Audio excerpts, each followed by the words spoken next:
like to welcome everybody out here. If we could go around the room and have everybody just do a roll call so we know who's here, so everybody online can know who they're talking to. Blaine, do you want to start off? Blaine Ibsen, Brett Bunker, Andy Nickel, Trevor Barneson, Mike Roberts, Chad Anderson, Henry Poliloni, Teresa Williamson, Terry Monroe. Carly Payne, Yeah. Part of your meeting. I'll take some notes, and then AI should take them too. Here. Start with Mike Larson up there, maybe. Yeah, Mike Larson's here. And the AI, Stephanie. Hi, I'm Steph McGinnis, Division of Water Resources. Rick, you'd be next. Rick Webster, Division of Water Resources. And Lucy. Oops, you're muted, Lucy. Sorry, Lucy Parham, Division of Water Quality. Okay. Craig. Craig Miller, Utah Division of Water Resources. Dustin, you're up. Dustin Christensen, former Richfield. Jody. Jody Gale, Utah State University Extension Service.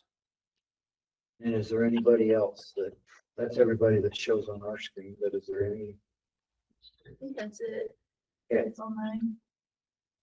Okay, well, I'd like to thank everybody for coming today. We'll go through a few issues, just going down our agenda. Did everybody have a chance to look over minutes from last meeting?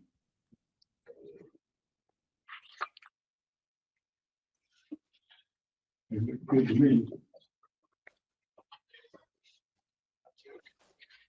Any questions on the minutes from last meeting from?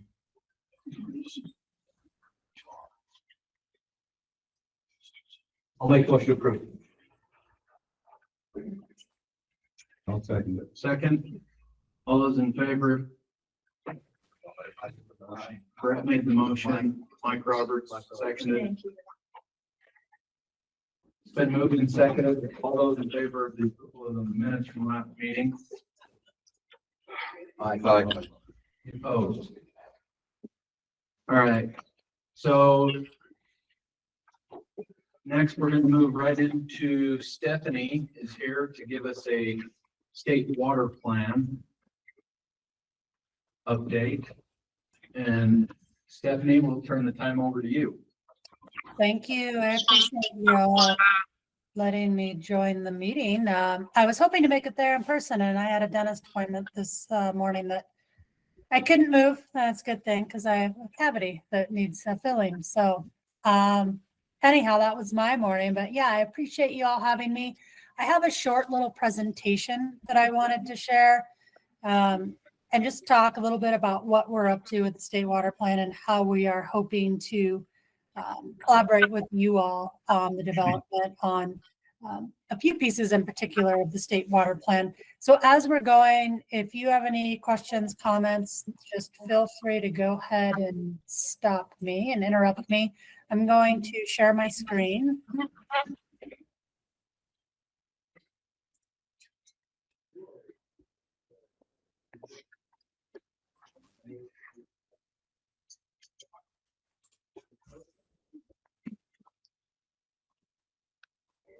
So again, what I was hoping to do with our time here, tell you a little bit about what's new with the development of the state water plan, that I've talked to you a little bit about our approach and where we're at, share the timeline. We're under a pretty tight timeline with this iteration of the state water plan. And then again, wanted to share how I'm hoping we can collaborate with you all and also talk about how we're engaging with the public. So if you are looking for some light reading, this is the code where you can find what is called out for the state water plan. And there was a couple of big things that are a result of House Bill 280 being passed in the 2024 legislative session. So I want to touch on those two items that I think are pretty important. First is, prior to this legislation being passed, there was nothing in code that outlined the frequency of updating the state water plan. So now code calls for the state water plan to be updated no less frequently than every 10 years. And we do have an internal goal here at Division of Water Resources to be updating the plan more like every 5 years. Also, with the passing of that bill, we have increased collaboration that's outlined there. At the state level, these are the entities that are called out as collaborative partners. And this isn't to say that we aren't collaborating with other entities, but these are the ones that are called out in code. And it's worth mentioning that there are several divisions within the Department of Natural Resources, as well as the Department of Environmental Quality, that are participating with us. At the local level, water conservancy districts, as well as, of course, you all, watershed councils, are called out in code as being collaborative partners. And for those of you that haven't taken a look at any of the previous plans, I just want to give you an idea, just kind of high level of what the goal or goals and objectives are of the state water plan. And what we'd like to do with this plan is provide really a sort of a framework that's going to support informed decision making. And we want to do that at the individual, local, and state level. State water plan is identifying water resources, what's available, looking at supply and demand, and recommending strategies to optimize and manage those supplies now and into the future. And, within the constraints of the water, the amount that we do have here in the state, how can we support communities, businesses, agriculture, recreation, and the environment? And this is some language that was cut and paste from the 2021 plan. And I think we could pretty safely just cut and paste this right into the next plan. We still have dry conditions. We still are seeing extreme weather events. Back in 21 and really 2022, we saw that record low for Great Salt Lake. And then we turned right around and we saw a record-setting snowpack for the state of Utah. And so we'll be sort of thinking about these dry conditions, extreme weather events as we move into the next iteration of this plan. And it also says that we're looking to science and data and continued collaboration. And so I think that collaboration is key as well. So the plan, we are aiming for a total length of about 150 pages. And we have this all packaged up into 9 chapters. So that is a lot of information to put into a small space. So we'll really need to be strategic as we're going through this. And chapter 2, 3, and 4, those are the chapters that I see as sort of what's outlining the constraints of water here in Utah. So chapter 2, we'll just be talking about, how do we get our water here in Utah? We don't have any control over how much precipitation we get, how much snowpack we get. Chapter 3, we'll be talking a little bit about how do we plan for a future, a water future here in Utah, and what are those uncertainties that we need to be prepared for? And then, of course, we have water laws, policies, contracts, decrees, and within all of those constraints, how do we support our communities, our agriculture, and also our environment? So those will be chapters 5 through 7. And I want to touch a little bit on chapter 8 because, Division would love to have your input on the entire plan, but I really want to talk for a moment about this basin perspective chapter. So for each of the basins, we'll be devoting 2 to 3 pages to talk about what are the unique challenges and needs within your basin in particular. So again, with the challenges, what are the problems you all are seeing in your basin? And then, what are some of the solutions? What are the needs to deal with those challenges? And I'd also like to highlight success in each basin as well. So if there's anything going on, a project or an effort that's made a difference, I'd love to hear about that and see how we can work that into the plan. So to get that information, I will be sending out a survey. I can send that out this afternoon after this meeting concludes. This shouldn't take too long. I think probably max about 20 minutes. I'd imagine a lot of you could probably get through this survey within about 10 minutes. But we really hope that you all take the time, carve out 15, 20 minutes to take that survey in the next week or so.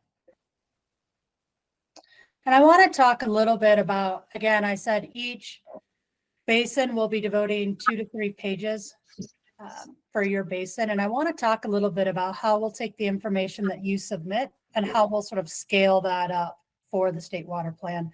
So this is just a generic example that I'm providing to all the basins, but you can see we have a lot of detail here. So talking about, how much water, M&I water is supplied with groundwater, talking about a decline, and stating that the recharge sources don't really know where those are coming from. So, something that we might need to look into.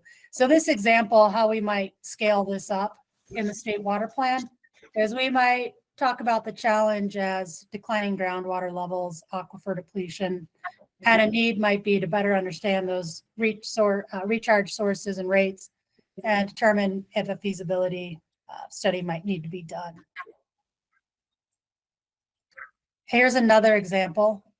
And this one, if you read it, you'll see that there's sort of 2 sort of separate topics going on in this one. So talking about maybe some old infrastructure that maybe needs to be replaced. It's, exceeding public health standards. And then also talking about increased temps in a local stream. That could be an issue for threatened species. So when you receive the survey, you'll be asked to couch all of your challenges or needs or successes into one of those chapters. So the vibrant communities, the productive agriculture, or the healthy watersheds and ecosystems. And so with this one, I would say this could be peeled apart. The first one would be challenge into vibrant communities. And then the second one, I would put the increased temps into that, healthy watersheds and ecosystems. And obviously this is something that we can peel apart on the back end, but just so you're aware, if you're thinking about challenges and needs and successes, if you can think about which of those 3 categories it might fit into. And this is how I would scale this up potentially for the state water plan. So challenges, aging infrastructure, water quality concerns.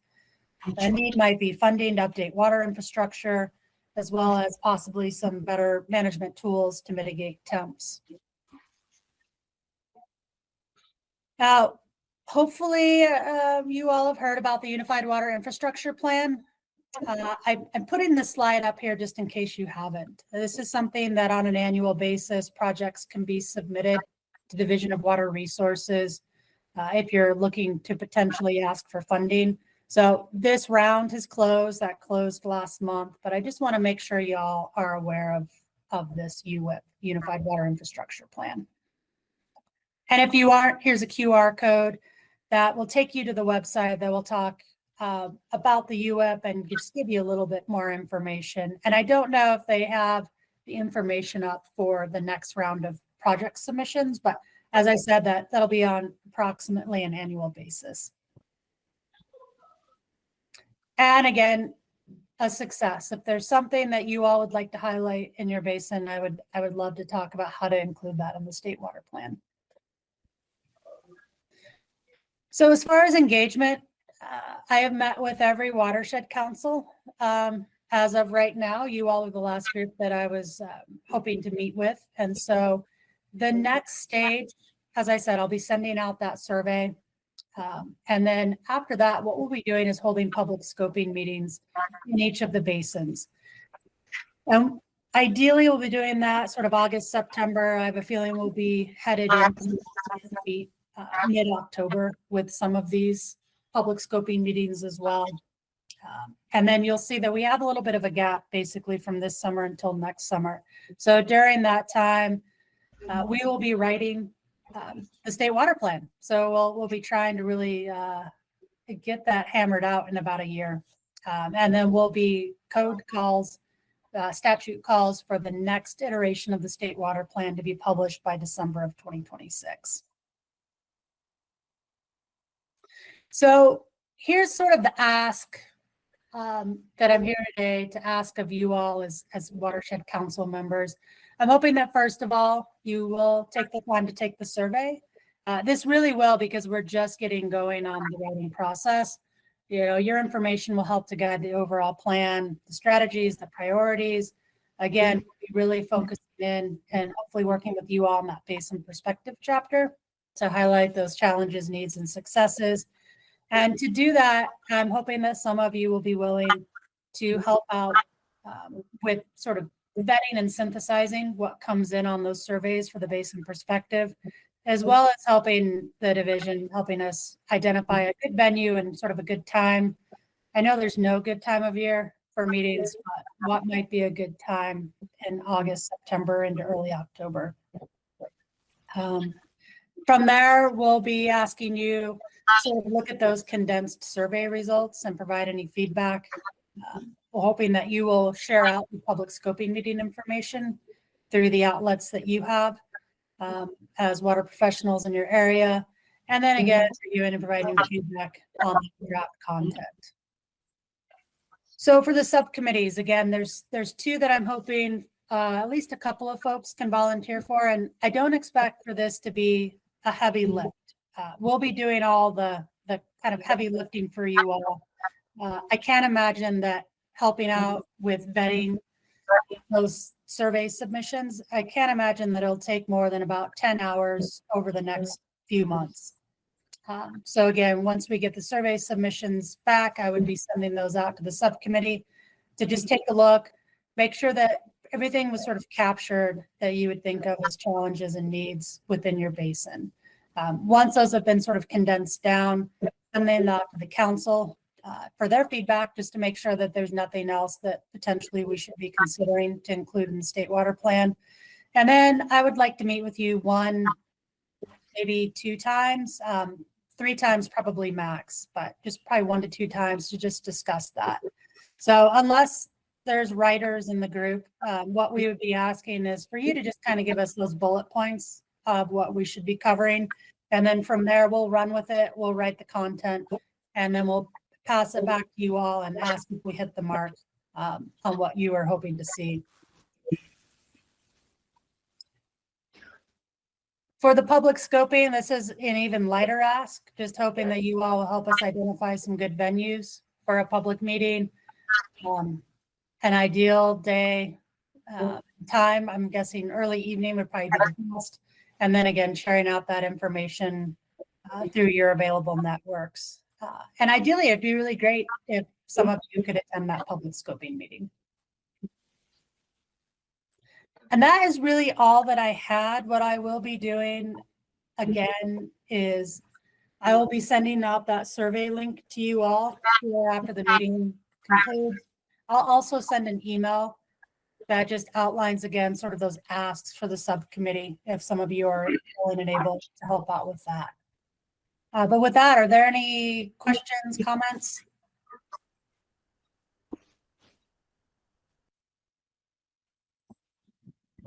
Is that document found on the state Utah water.gov? All that stuff that you just went over. I'm sorry, I didn't quite hear the question. Can you, The information that we just went over, is it at water.utah.gov that I can go in there and extract? Yeah, I can send out this slide deck so that you all have that. And yeah, and I can send out the link to the state water plan website. I can send out for that UWIP, the United Waterfly infrastructure plan as well. Does that answer the question? Yes. Okay, perfect. Any other questions, comments? doesn't look like we have anything right now. So basically, we're just gonna be waiting for the surveys you're gonna send out, and that'll be the first step in what you want from us, correct? Correct. Yeah, I'll send that out this afternoon. I would like, just because we are on such a tight timeline, If we could submit those, maybe by July 10th, I know we have a holiday weekend coming up, but that would give everyone, a fair amount of time to get that filled out. Again, it should be pretty short, 15 to 20 minutes. And then I'll also send out a separate email with those subcommittee links and just kind of the high level what the ask is. And then we can go from there. Okay. Well, thank you all for your time. I really appreciate it. Thank you, Stephanie. We'll look forward to those emails. Boy. Okay. Do you need those slides now? Yeah, if you got a second. So if there's no other questions there, we'll move on to our next topic of discussion on the agenda today, which is Tropic Reservoir. So I don't know if the group is aware of anything or what's been going on with Tropic Reservoir and Otter Creek. But it's been an issue in our watershed, so I guess we thought today would be a good time to discuss it. And I've got just a few slides here that during the Water Task Force, Mike Drake gave a presentation. So just get everybody up to speed on kind of what's been going on up at Tropic Reservoir. We'll just go over these few slides here. And so Mike Drake from the State Engineer's Office, he gave a presentation to Water Task Force regarding the Tropic Otter Creek storage situation that was going on. So the long and the short of it is Tropic and East Fork Irrigation and Otter Creek, they've had a long working agreement, sometimes called the napkin agreement. Feel free to jump in and correct me if I say anything wrong here. Okay. There was a lapse in the legal agreement in that agreement that took place. So can you scroll down just a little bit? There's a timeline right here. So you can follow this along. Sometime between 1898 and 1901, Tropic was documented as one of the first reservoirs. 1936, the dam filled, additional storage was added at that time. Additional storage was requested but rejected in 1942. In 1961, there was a temporary informal storage agreement known as the napkin agreement. That kind of just went on until, let's see, in 1977, they filed a change application to formalize it, correct? They be an Otter Creek Irrigation. Otter Creek Irrigation. In 2005, the state engineer approved that change application. In 2010, that application lapsed. Apparently the notices were returned as undeliverable. 2025, basically from 2010 to 2025, Tropic continued to store water without a valid water right. The napkin agreement had lapsed, the change application had lapsed, so Tropic continued to operate with that until 2025. 2025, it came to a head. The state engineer's office, in looking at it, said, hey, we need to go through and either redo this agreement or you need to stop storing water and just let it go down. Otter Creek opted out of the agreement. They opted to not renew the agreement, and it kind of became a situation up there. So is there anything you'd like to add from the state engineer's office here? Okay. So any questions from the group? Does anybody know, has everybody been up to date with what's been going on up there? Okay. So 2025, there was an enforcement referral was filed and a distribution order was then issued for Tropic to open the reservoir and turn the water down. I think it was opened up sometime in April. April 4th. April 4th. They I don't know if they were able to get all of the water out and still allow Otter Creek or Tropic to store their water. Timing wise, can you scroll down a little bit? Yep. So what Tropic is legally allowed to have and to store, they've got their direct flow rights from 20 CFS from 415 to 61, 15 CFS to 10 from 61 to 1015, and they're allowed to store 540 acre feet annually from May 1st to October 15 with no winter storage. So Otter Creek owned the rights to it. They, like I said earlier, they opted out of refiling and change application. They've opted to just have the water come down the drainage and make it down to Otter Creek. So who built that dam in the beginning? Was that, Tropic. and they had the right to do that at that time, I guess? Yep. But the decreed storage right was only between the May 15th Right. and the October date. And Right. so they have never had a winter storage right per se. And then why didn't they put a, overflow at that 540 feet? So part of that agreement was, the idea behind the napkin agreement was they would store the water and then send it down in a flush, a fast To Otter Otter Creek, to Otter Creek to try to get more down and try to eliminate some of the things so that would take place down the end. So it was increased, the storage was increased to what, 1,700, and now it's up to 3,000 acre feet roughly somewhere in there. The storage in the reservoir. 1,700, right? And that's where the overflow is at right now, is 1,700. There is one at 17. My understanding is there's one at 1,700. Spillway. Yeah, the spillway. And it has an outlet gate down below that, obviously. The spillway goes at the 17. So when Tropic built that reservoir, they just had the 540 storage right. Yes. And then the rest was to be Otter Creek storage, is that correct? That's my understanding. Initial construction or when they rebuilt? First. Which we go. Cause I guess before they built the reservoir, how did the water divide? Well, when their initial water rights, they had a small reservoir. You look at what was filed back then, they had a small reservoir they could fill 3 times that at the 530 acre feet. And then over time, we got rebuilt and enlarged.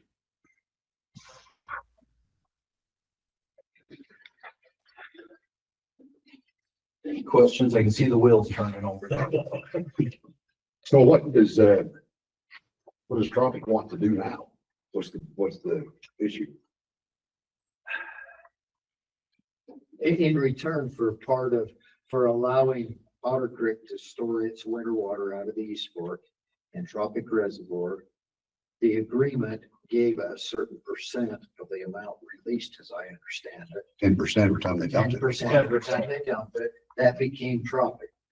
My understanding is Tropic wants that 10% to get access to it. So they did 10% every time they dump it up to the 540 On top of that. on top of it. So it's left in there and then they get the 540 from, Between First May May, 15th yeah. and October, they get their 540, but they get their 10%. what's that, whatever's left in there that they earned or whatever. And I think that's probably what So Tropic. did Otter Creek have some skin in the game when they rebuilt it? Did they help?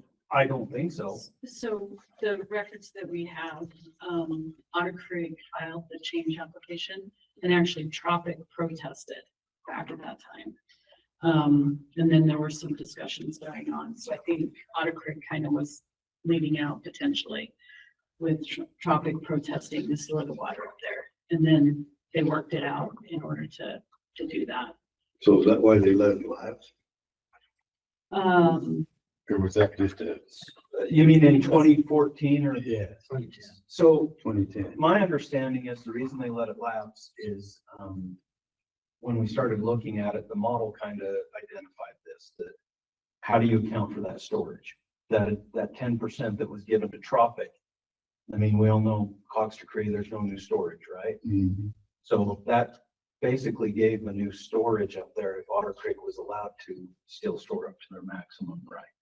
So my understanding is what took place is for every time that they dumped it and Tropic was allowed to keep that, that much water had to come off Otter Creek's storage right to not affect downstream. Is that pretty much it in a nutshell? Otter Creek storage right in Otter Creek? or- Yes, in Otter Creek. Or it could, depending on the year, be part of Paiute's water, or depending on the year, Sevier Bridge. It just depends on the year and the circumstances. Something had to die, basically, you know. So if you're gonna give 10% of your storage away to Tropic, you've got to lower your storage right by whatever you give. That's on your storage, not Paiute. Once you gave it away, who you giving away? Who's you giving away, I guess? You gotta give the storage as well as the 10% of the water. You can't give them 10% of your water and then still store up to your full right. That's just, that's what brought it on. My understanding is that is the reason why Otter Creek said, hey, we want out of this agreement. Well, yeah, I just soon put it in Otter Creek and we got it. Right. You don't have it there. And I think Most they're, get half of it up there most. yeah. And just from talking to other water users, I mean, letting it go down the canyon, you know, the spring flow and everything was up. So there really wasn't a benefit from a lot of the lower users downstream in Otter Creek. But I don't know, right now the Otter Creek and Tropic have a meeting to potentially redo that agreement. I think it's the 20th of July, 22nd. They're meeting together. It's really a bad deal because by holding on to that water as late as they did in order to get the water out, they weren't able to store their April water when they could. So it kind of really hit off Tropic hard this year. And it caused a lot of squawking, I guess, a lot of barking at the state level. They were, I mean, it's put Tropic in a, we shamed him in. Like, you're welcome, Dustin. Defend my honor. That's not gonna take long. All in haste, not that important. What we see, you did it mighty fine, Joe. I thought they were crooked. Anyway, it's it before. I'm the baler man. The bales were great. That's why they look like they weighed 900 pounds. Yeah. He's got to find the bell nowadays. By the bell, saving on string. Andy, just what fascinates me with this whole map is Birch Brown, who I know well, and Lee Gould, who I know well.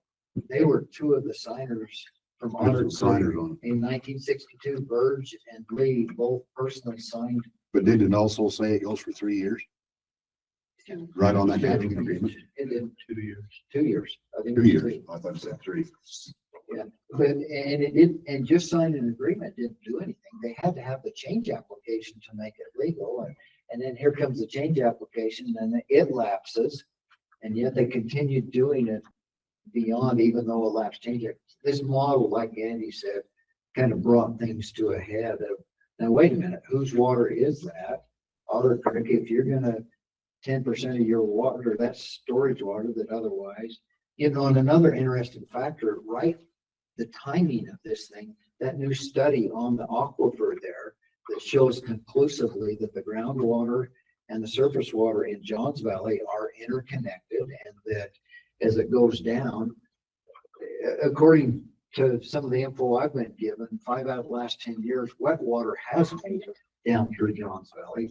But we all know that there are drier years that the wet water in the surface may not always, even though it has 5 out of the last 10 years, it sounds like. But the groundwater does make it down through there and it does contribute to where it can be part of Black Canyon and the things down there. And so, you know, the timing of that is just ideal for this whole thing to the argument, well, Tropic shouldn't have to release any water because it never ever will make it. Well, even if it doesn't make it on the surface, here's this study now that shows it does make it. It goes underground. And that's the most, when I've heard about this whole thing, which I have, obviously doesn't affect me much. That argument there is the most concerning one, if they're making the wet water argument. Yeah. Because that's what I told Dustin, I mean, from Hatch on down about every diversions. You know, all the water's developed between diversions right now. To make the argument that wet water not reaching it changes the argument, I think it's not understanding the Sevier River. Yeah, so that leads up to my question. when they turn that live water out of Tropic and it starts down the country, the first thing it does is hit the landfill road back up. And then it goes farther down, there's stuff in the river that shouldn't be there, which impedes it from getting to the Otter Creek. So you gotta start somewhere and work downstream. I mean, you can't eat an elephant all at once. You gotta, Yes. but you gotta start up here, and then you've gotta work down and take care of the problems as you move down the river. Teresa's committed money, put the measurement in and plug the street there, so we can start getting weather control. So at least we'll know what's going on. Yeah. But what about the rest of the stuff on down the country? That was gonna be my topic for the day. Can we Okay. jump into that, or you? Well, is there any other questions on Tropic Otter Creek? It's just been a really hot topic item. It's been before Water Task Force. It's been before Legislative Water Development Commission. It was for the Natural Resource Interim Committee. I mean, this has been a hot topic item. So before we move on, They've got a meeting on the 22nd yeah, with Tropic. with Tropic. And that's when you walked in. And I recommended to, Matt that we get the Otter Creek board ahead of time, together ahead of He time. talked to me, he's been going the next few days. So we can, because a lot of our Otter Creek board doesn't have a clue. They need to be educated before we show. And this is a good little fact sheet that Mike Drake put together. Yeah, I thought that was a great fact sheet. Is that, so I lost my online connection while I was No, we voted. getting pulled over coming to town trying to defend. But Were you spending your honor on the side of the road or like? you started to talk about that fact sheet. Is it the same facts that? Yeah, yes. Okay, that's what I thought. That's where I lost the connection, was started talking about that fact sheet and I was wondering if that was the same facts that Teresa gave when she gave her testimony in the Legislative Water Commission. I believe it is. I believe they're pretty close to the same. Our PIO pulled together the slides for all three meetings, same slides. I find this interesting. I love history and stuff like that. And for Roger Walker, who's deceased now, Jim's dad, Roger became river commissioner in the mid-1964, right when this was hot on the press and all that. And yeah, sometimes it's called the napkin agreement. Roger used to call it the butcher paper agreement. You know, he's going to call it lots of different things, but when you guys do an agreement, if you do, don't do it on. You just taking nothing. Yeah, so, I mean, it's get a good post-it, okay? Not the knockoffs. And use the line kind so that the lines don't just trail off. But it has been a hot topic that has been out there. It kind of blew up sometime in February, March of this year. It's really an unfortunate situation, but I think at the end of the day, it's Otter Creek's rights. And they chose not to renew them. They chose not to renew the agreement. And they're obviously going to go into some talks, and who knows what the outcome will be, but I think it went through the channels. The order was issued, water was sent down, and that's where we're at today. So I got another question for you guys to deal with this more. With an issue like this, going through Water Task Force, going through that, definitely going to the interim committee. Because to me, I don't understand, other than political pressure, is this the issue usually that should be dealt directly in your office? Like all that other stuff was just the dog and pony show involved. Is that correct? Yeah, we just get invited to those meetings. Because I guess as Dustin's filled me in a little bit on this, just because I No. asked. Let me, so Water Task Force, that is an administrative group that would, that has a lot of water community folks, and it's chaired by the Director of Natural Resource, which used to be Mike Stetter, and then Brian Steed and Joel. And we do put topics on those agendas. Like informational was. Yeah, yeah. So we did put this on there so that folks would be aware of it. So I guess that's the clarification I want, because as I keep hearing about this, I think all of us ought to do what we can to stress that issues like this are not a political, get in front of the legislature to fix kind of thing. I mean, that's what we give you the money for, right? This is a decreed water right. Well, that's that's what I just heard. The thing is, that's the part that really concerned me when I heard it was in front of a legislative hearing. I mean, particularly after the last legislative meeting, last legislative session, I saw more bills go through that were affecting one individual person than I think I've ever seen before. And so I saw this thing get on the legislative thing, and it really, really frustrated me, but I just needed the clarification if that's out of the norm or it should be out of the norm. That's why when I was invited to speak in that legislative water commission, I stressed to those legislators, let these guys do their job. Absolutely. Yeah. They're your people. Let them do their job. I stayed back to argue about wrong. I knew you had to handle it. I think that is the concerning issue here. Absolutely. This was as far as you look at it, this was a cut and dry water rights issue. It should not have gone to the political arena, but it did. And even if it's not cut and dry, it's still their job, and they were handling it.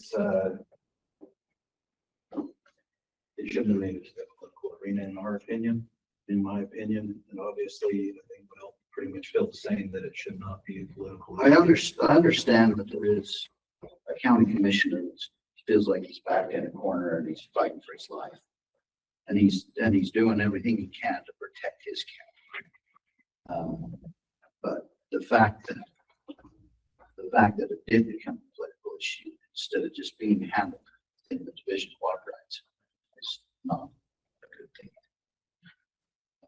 This is Mike Larson. While you're on this topic, I just wanted to remind everybody, I'm on the Legislative Water Development Committee, so please give me your input on any of this stuff that you want brought before the committee when those bills go through, and I can bring that up, but I need to know what to bring up and when, so please let me know and I will bring it up in the committee.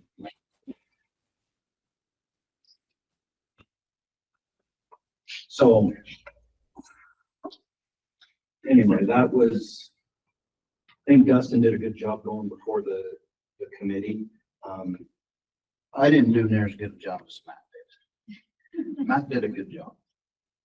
Even though he was shaking like a leaf. And Matt kept his emotions under control. Later, I got. Yeah, I only had to put my hand on his knee one time. Before or after he shook this. So I think it's right. I think one thing Dustin said during it, I think we've all echoed at one time or another is, I mean, we all live and die by a decree as far as water users in this area. And it may not be perfect, but it's exactly what we have, and we've got to try to stay within it and allow the state engineer's office to do their job. So I think the important part that Dustin shared with the committee, and I think it's so true, and most water users know this. You know, a lot of times the state engineer does an adjudication, which this was, and seeks a decree based on a proposed determination. But essentially that decree that came out really was the water users that came together and stipulated among that. And that's the Cox decree. So it really wasn't just the state engineer coming down saying this is how it's going to be. It really was the water users negotiating and getting that final decree. And that was a great point that he shared. That was the great thing of your office, though, being there, they put this, like Ms. Teresa presented. It makes it easy to see it, right? Once it's in front of you and you can see the timeline that come from the divisions. Okay, what are we talking about? Like I was like, why are we here? Like they did a great job, and I saw you. In fact, it's their job. Let them just do it. It's not hard. And I think one of the jobs of this Watershed Council may be to help pass along that information. I know that there's some people out there that think that Judge Cox wrote the Cox decree, or it was written by other individuals. A lot of misconceptions out there. I mean, at the end of the day, really, the water users stipulated their agreements and what their water rights were, and Judge Cox signed it. Just a good cat wrangler, right? Yeah. We read through that history. I can't believe he did that. However they did it, it's kind of crazy. They got everybody to sit down and do it, and it's worked ever since. Yeah. So maybe that's our job, is to try to get the information out there and educate people that that's what it is. It wasn't written by some attorney or some judge. It was written by the water users stipulating their own agreements. So I think those were excellent points. Okay, well, moving along, if there's no. If I may jump in just briefly. This kind of goes back to the question I asked at the formation meeting of the Watershed Council, is what is our purpose? Is it educational? Is it legislative? Is it both? What is the purpose of the council? And I'm not necessarily suggesting one way or the other at this point, but this type of an issue does bring up, the need for a little bit of a clarification of our role. Certainly as an educator, I appreciate the importance of educating everybody learning about the issue. But I'm very much, having worked on both ends of the river in my extension career, the one thing that should not be done by the legislature specifically is to mess around with the Cox Decree. It has been the foundation of water law on the river. It works.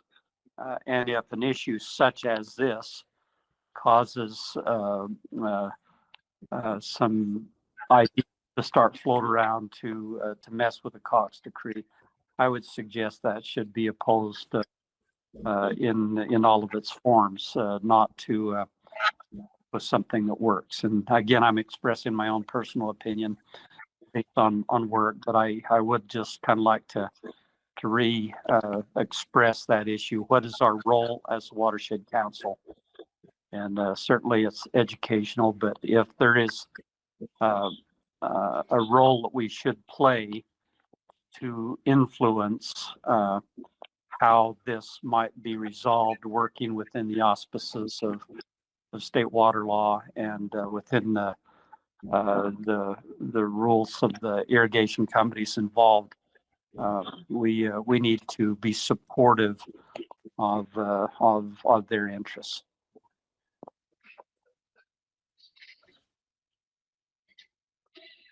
Thank you, Jody. Yeah, thanks, Jody. So I'll just bring you up to date on Vermilion Weir project. When I talked to Terry Friday, he said he has a check from the state. He said, I got that check in the mail today. And all water off money's all signed, documented, T's crossed, or T's crossed, nine dotted and all that stuff. So as far as I know, as of today, he was going to tell Jensen, go ahead and get started. Perfect. What was the final there? It's 266 or something. 267 or 277? Came down a bit from the last time based on no winter construction, hopefully. So The dewatering. and the dewatering, and we've got some value-added engineering proposals that. But my question is, they want to dig a bypass around. And that being Yeah, that's said, my question too. we keep track of that We gotta water. get a little more water. Well, how do we keep track of that water when it's not the water?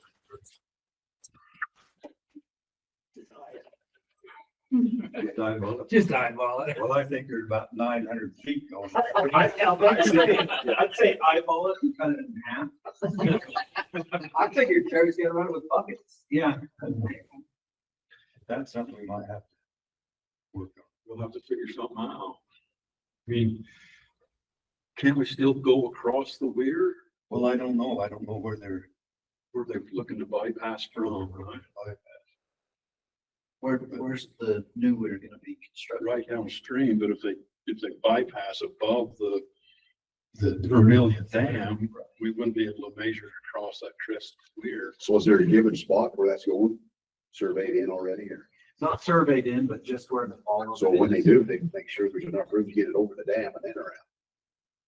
But I think we're actually tearing out the old part. That's No, the old structure. the old Oh, structure. and that's where the So new that's structure the came problem, is from. the demolition is going to take out the old structure. And all the water isn't delivered yet, is the issue. And How much, Say we just call it good? Close enough? how much flows are we talking? I mean, is there a possibility to put together a makeshift? Yeah, we're about what, 7,000 still on, I got no clue. something in that neighborhood? I don't know what the. Well, maybe that's something that we, I mean, that's gonna be some flows between now and the end of September. I don't know. maybe that's something we can talk about. We're gonna Have to talk measure about it, that. whether We gotta measure it there somehow. We may have to have another Sevier River water users work meeting to address that. So, okay, Like, we could put a control section in and rate it temporarily, something. I think we can come up with something to get it. that might be the best we do on this, Yeah, because they do need to get in and get after it. yeah, we need to get them going. Yeah. And when I talked to Brandon the other day, Brandon Jensen, he said he thought they could do that. 3 months. Okay, so they were hoping to get it done this month. But you'll always have enough time to put a control section in, Jerry. Yeah. I mean, if we get it done by middle of August, I mean, we're gonna be talking 400 or 500 feet going. Meaning later, closer you get to the end of September, the bigger the flows have to be. So, okay. I had an issue with the Otter Creek gates. Started a week ago. It was stuck. Yeah, they just did that backwards, I think, before they figured it out. Yeah. But we've got a little bit of imbalance there between Paiute and Otter Creek. Addressing too, because that's stuck gauge. Right. Anything from our state engineer's office? We have the state engineer with us today. We're glad she made the trip down. It was a pleasant, meeting. So, By a panache. yeah. You would like an off? Why later? He wasn't over there looking at puppies. No.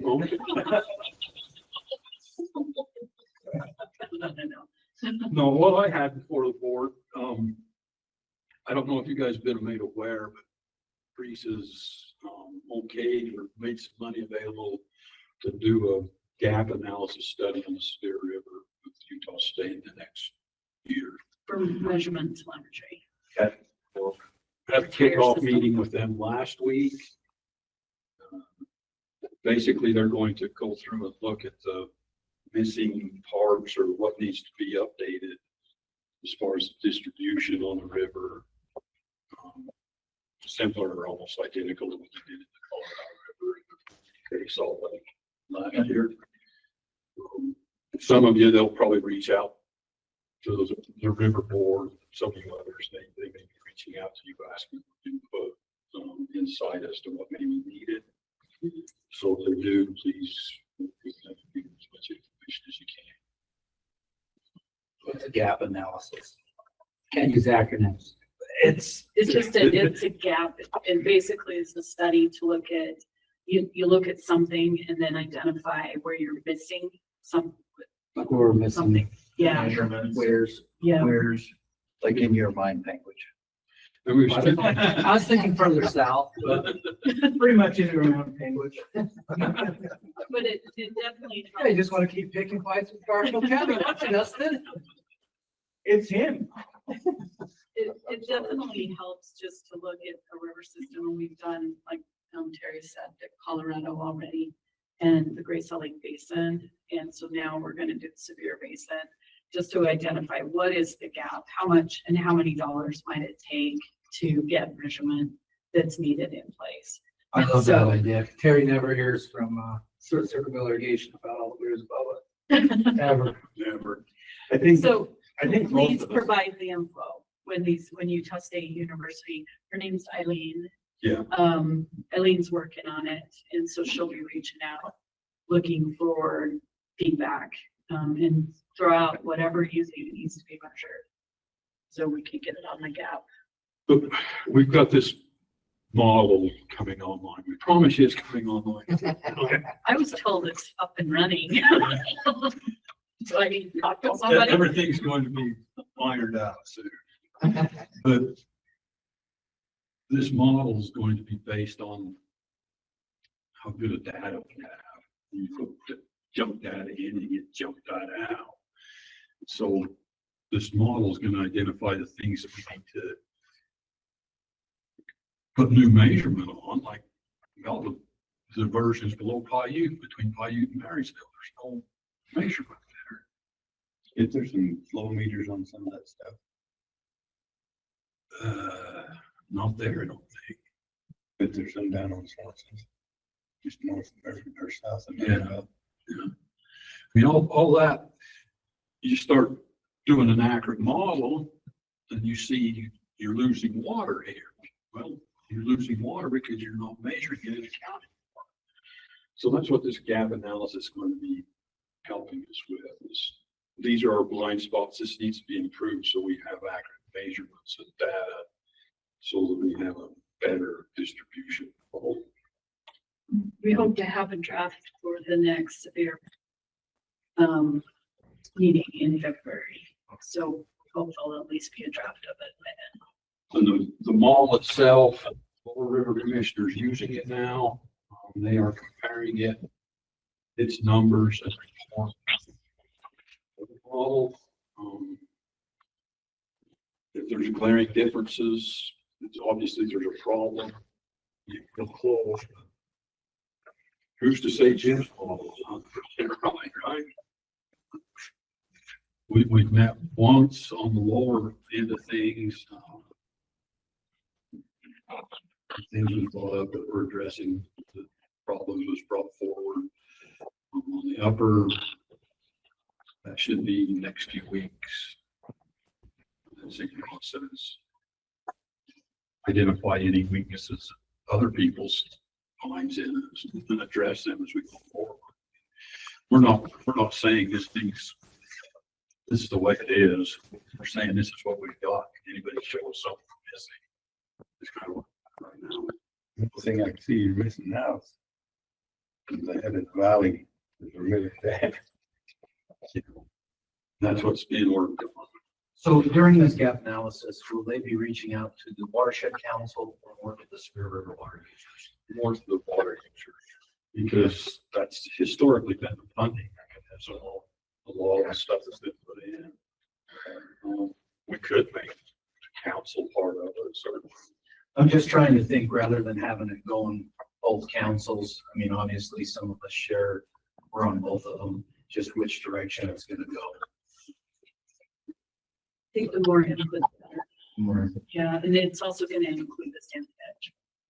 So, Are you gonna also involve the individual irrigation companies if you can, or? Not at this point. It'll be more identifying, yeah, this company needs a better measurement advice. The next step would be working with them. are you talking individual users in companies? No, companies, Or- I'm just, and it's all same song and dance out here. But there are so many creeks and little independent irrigation companies that their idea of a diversion is a trackable block of the whole damn creek.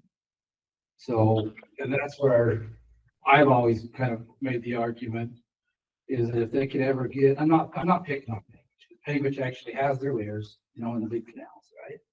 But from AC Creek on down, heck, how long did the weir in AC Creek sit on the side of the bank? What, 30 years? That's part of it. But Then this you gap, got, you got a long way up. that's part of what they're looking But basically, they're gonna identify where we had a gap in our measurements. at. Yes. And then from there, once it's identified, then we can go through the proper channels to try and get funding or anything of that nature to help get the measurement up to where it should be so that the model can work correct.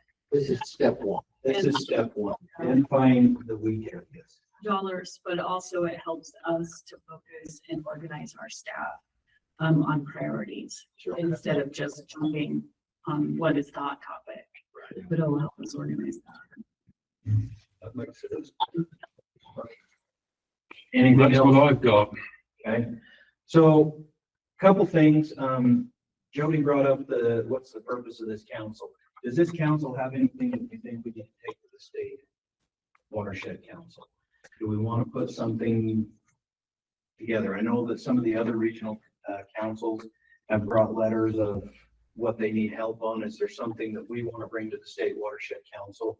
i.e. is what Dustin stressed, do we need to tell them to leave the cost decree alone? Do we need to do something from that standpoint? I mean, I know we've all said it, I know they've heard it, but is there something? More of like a letter of cautioning you to let the state engineer do their job instead of involved with the subject Texas.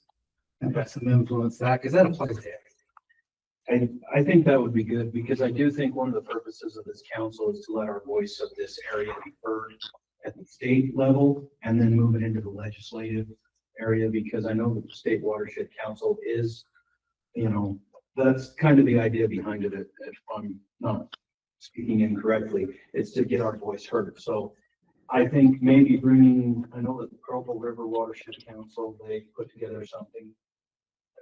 Maybe that would be a good idea for us to put together that, hey, give the state engineer the backing and caution them of anything in. Well, and Andy, we had one thing earlier today with the presentation. I think that it's a very good fit on the state water plan to have a discussion on how the Sevier River Basin's been administered and all that, and how well it's worked and efficient the water is, how many it's reused and all of that. The system is broke, and I think that ought to be incorporated into the state water plan. That I think that's an ideal forum for that. I think there's several places we could interject that. Okay, who wants to write the letter? It's all great and dandy to talk about writing the letter, but. You gotta remember where I'm at. I'm the guy that waters with buckets, so you want to let it really crayon, not water. No, but I think in order to let this council do what it's supposed to do, I think that's the route we need to go. So let's be thinking about that. Maybe not by our next meeting, we can have some ideas put together about it. What do you think? I think it'd be good. Okay.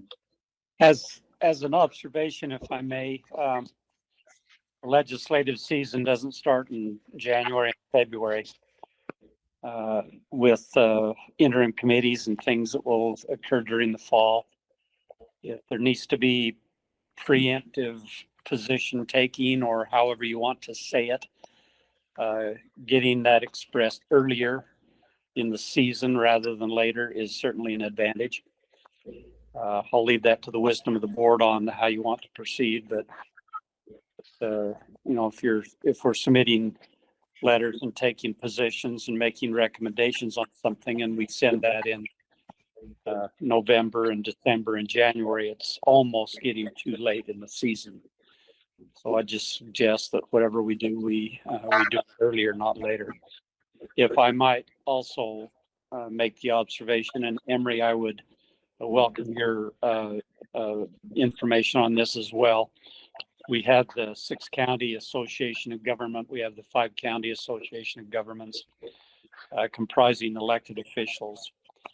And it's quite easy, frankly, and they're already aware of this Tropic Reservoir issue.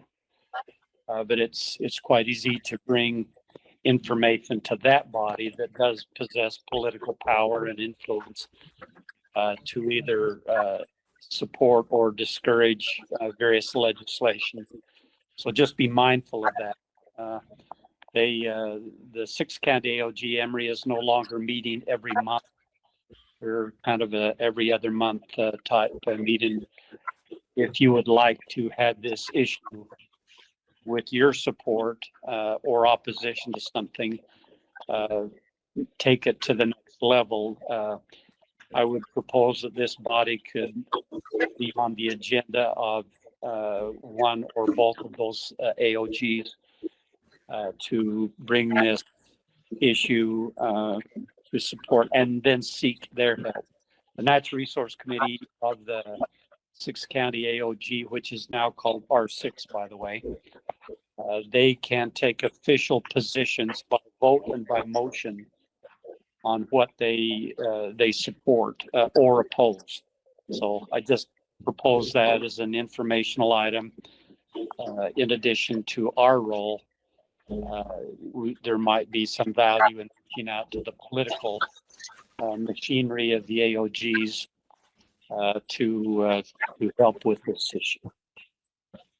Yeah, Jody, I- who's I- the board chair of the R6 group? I believe it will be changing. I'm not sure who it's going to be. I did ask Travis that the other day, but Scott Bartholomew has been in a leadership role, and then also Roger Bryan. Roger Bryan has been past chair this last year, but I think that rotation occurs soon, Emery. You know better than I do when that rotation happens. Yeah, so with this group, if I may ask, if you want to give me the go-ahead to represent, and I can actually visit Roger and Scott Bartholomew, which is just to start the process. If you give me that go-ahead, I can do that. And then working with him, we could maybe team up to go to the actual things together. I think we need to iron out the specifics of, I guess, what we're wanting to ask, I think, first, Okay. in my opinion. And I guess I'm thinking, I guess it's still, something to write it. But I actually think the idea, I think we could actually have a pretty good letter in what you had said about explaining what the Sevier River is. We're going to ask for a water plan anyway. And the importance of the cost degree. And then I think we can tie in. I don't think we really have the purview to weigh in on the Otter Creek Tropic as an issue, more of the legislative side. But I think that could actually tie into what we really need to be saying to our legislature is they have passed so many water bills without the money or the time to actually put them into place. And I think that's one of the big things we ought to be pushing on. Ties into the Tropic Otter Creek thing is get out of managing water and let the bills that go. Because we're already going to be up against that fee thing coming up next year anyway, too. Hey, this is Mike Larson. I'd just like to emphasize something Jody said. If you want legislation considered or help considered, the sooner the better.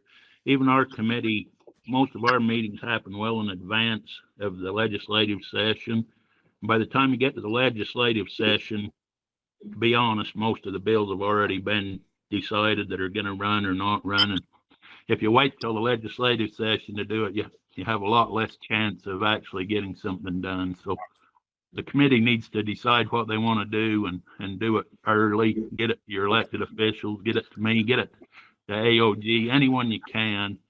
But we need to do it well in advance of the legislative session, or it won't even get a chance. Kill them all, Mike. Kill them all. So what I'm hearing is for the path forward is let's get a draft letter together.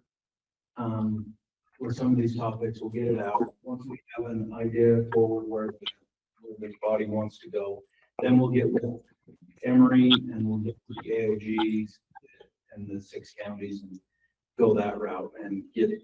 My experience with that group is, the 6 counties pretty widespread. So is 5 county. But if you get to the chair, whoever's the the chair, that's the way I would rush to it. And I serve on the Mormon Heritage. We write to the Washington, D.C. senators. I just hit the the main guys, and then they we draft up the letter and the letters go up.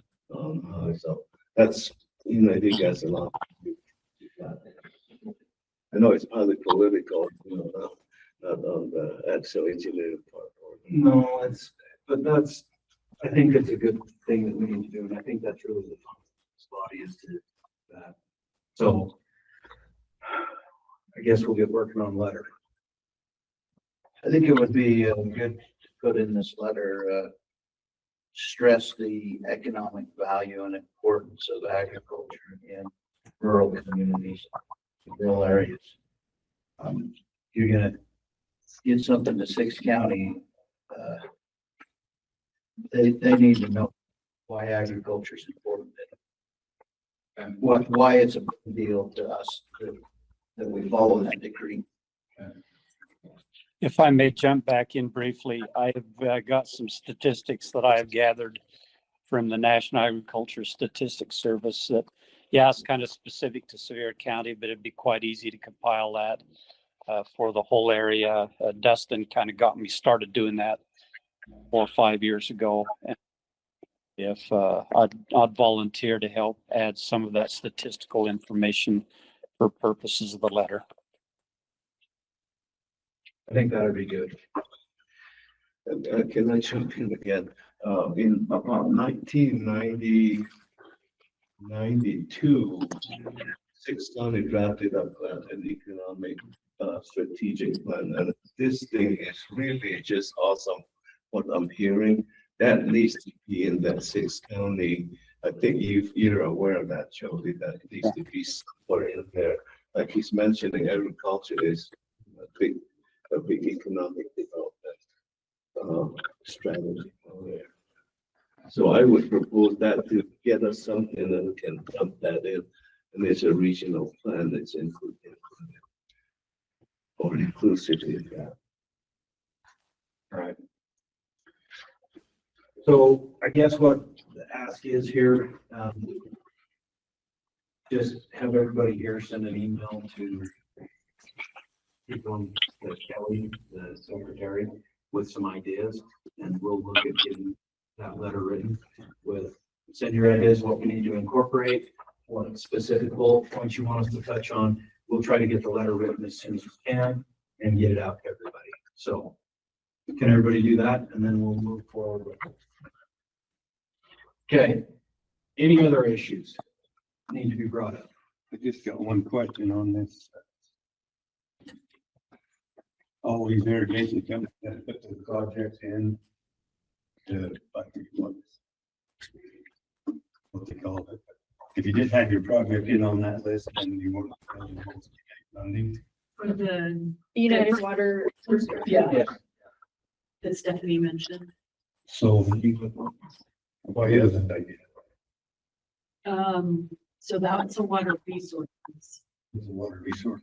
Well, the fact that, my understanding is there was legislation last year. Right now, the Board of Water Resources, Water Quality and Drinking Water fund projects separately. This is wanting them all to be funded one big pool of money. Is that your understanding? Yeah. So it'll open up, I believe annually, don't quote me on that, but they had that initial position because they're trying to get an idea of like the scope of how many projects there are, which is obviously a huge number. So that was that initial round, is they're just trying to figure out how many are there so that they can figure out what would look like to fund all of them through one pool of money instead of three. And that's ongoing right now. Yeah, there's water resources, drinking water. Right now, if you as an irrigation company want to do a project, you fill out an application, it goes to the Board of Water Resources, they look at it.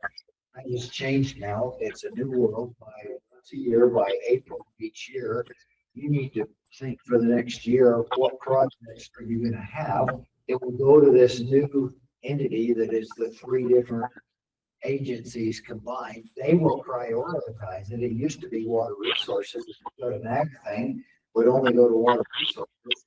Now the 3 different agencies will assign a priority to it, and you'll be put on a funding priority of of that. And you may or may not get it. It's gonna be a whole different world, and it's a once a year deal, and it's got an projects once a year by April. So these ag projects that compete with water quality. Absolutely, with municipalities, water quality, and there's gonna be a board that will determine the priority of that. So it's gonna be a whole different world going. They're going to be seeing on what this might look like. I think they did a study on July 10th at the State Watershed Council meeting. There will be a virtual option if anybody's interested in learning like what the initial recommendations are.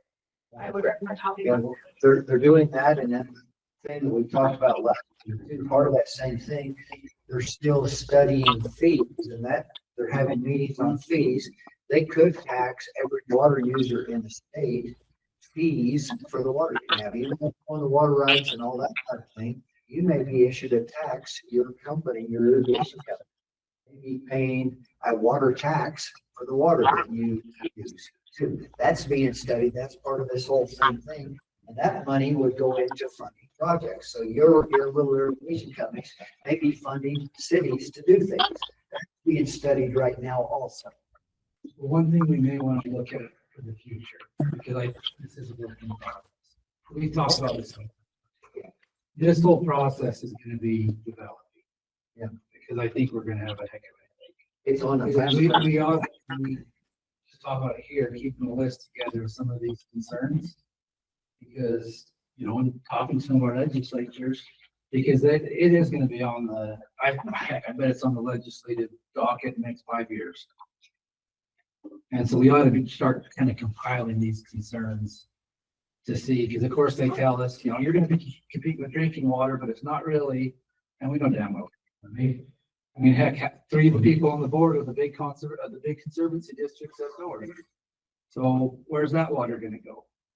Weaver, the Bear River, and what's the other one? Washington County. Is Washington County on it too? Central Utah. Central Utah. So it's just something we might want to consider as part of our job over the next year. Try not today, but. Okay. All right. Anything else?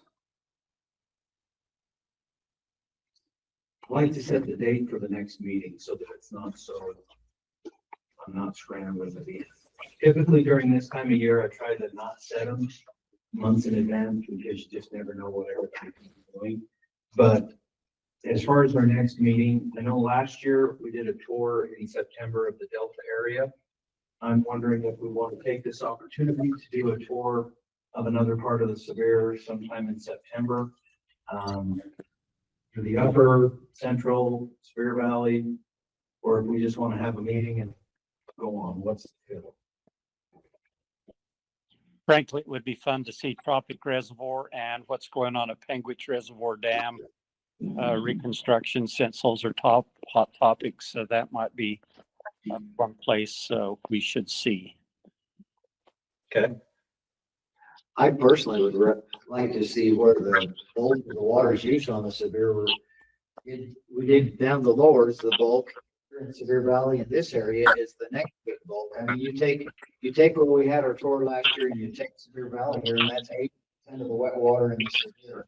I personally would like to do that. So I'd like to see where they reach the Vermilion. That would be something I think would be interesting. So maybe Would that not make sense? And I think it makes sense to work our way up there. I like, so if everybody's on board with it, and sounds good, where we are gonna have a new install for Vermilion Dam, hopefully. Are we good to do you think that we'll have it by September? Or do you want to move it to the first part of October? I know we get too late and hunting gets in the way. Who gets to hunt? You got nobody at this table. Mike, what's your feel? I think, yeah. Line 4 to 7 would probably be better. Is there a date in September that everybody can make work? Dustin, how's your schedule look? I mean, I'd hate to call you in off the tractor one more time. Is there a day of the week that is better? Fairness to me, you did tell me this was going to be a Zoom meeting. I said it was going to be an option. So I took the option and I got beheaded. You're having fun. Justin, sometimes the answer is no, okay? You gotta understand, no means no. Is there a day of the week that's better for everybody? Or a time? Middle of the week for. Sunday? Sunday afternoon? How does, what do you think? Second week of September? No, not the second week, third. No. How about the 25th of September? I can't do that one. The third week's better for me. How about the 18th of September? Perfect. I wouldn't bet on that. You wouldn't? You would do that on the That'd be 25th. right in the middle of it. Okay, so when does it work for you guys? Is it, if we do it in the afternoon? But I Yeah, probably. almost think you gotta do the first part of September or October.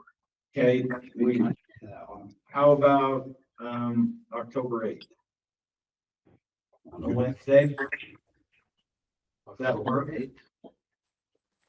October 7th would be better for me, but I would be good. Holy crap, I have a water turn. The problem is I can't on the 7th because I have state watershed. So on the, 6th, 7th, and 8th, just if you have legislators there or something to attend, that is the date of the One Utah Summit that the governor and officials. Yeah, there's that too, so that's. Yeah. gonna be- How about October 1st? I'm good on the 1st. October 1st? Everybody? At what Justin, what are you making time? for lunch? Huh? What are you making for lunch? What time works for everybody? Mornings or afternoons that time of year? Hey, we tentatively have scheduled your dam inspections that day. I'm sure we can get them moved. You can do that along the way on the board. I'll help you inspect, Harry. On the fly. Look, October 2nd. Get you on Kipper. So, I'd rather do them in the morning. okay, October 2nd at 10 a.m. Does that work for everybody? Good, or you want it earlier? Should work. See much.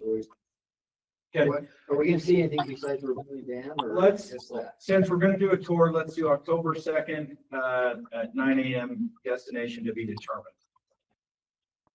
Okay, Okay, send out a. Probably, yeah, just meet here. Yeah. meet here, okay, 9 a.m. yep.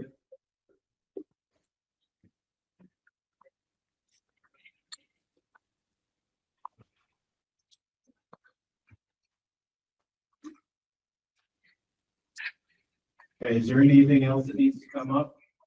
If not, Out of curiosity, I had an email, I think from company about the public meetings, education. Has anybody read it? Oh, yeah. yeah.